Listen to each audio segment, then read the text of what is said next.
Violence and disorder fueled by racism and xenophobia are not uncommon in the UK. The latest wave of violence and vicious race attacks by the radical and far right have a long history. Yet the current wave of riots are distinctive and different. In the 1930s, the anti-Semitic and racist Sir Oswald Mosley formed the British Union of Fascists to tap into economic discontent and racism in the UK. Fascist violence culminated in the Battle of Cable Street, where a coalition of trade unionists and activists stopped Mosley's fascists marching through London's East End. Racism has long been an enduring feature of British politics. In the 1960s, it was common to see no Irish, no coloured, no dog signs in rented accommodation.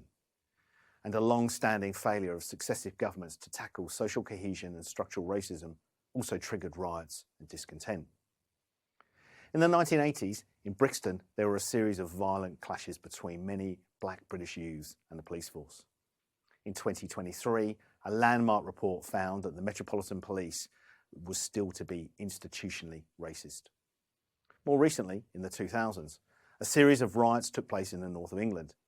These riots were triggered by the active campaigning of the far right and neo-Nazis in many northern towns.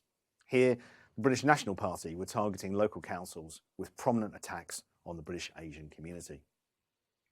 Today, while there are some similarities with the riots of the past, what is different is how the far right have mobilised and used social media to both organise violent protests across the country, but also spread disinformation and lies.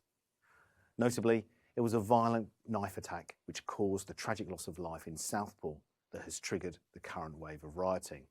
The far right quickly spread disinformation through their social media to falsely name the perpetrator and fuel online race hate.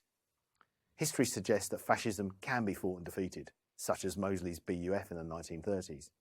But there is a growing recognition that we need new tools and policy instruments to tackle the violence and hatred spread by the far right today.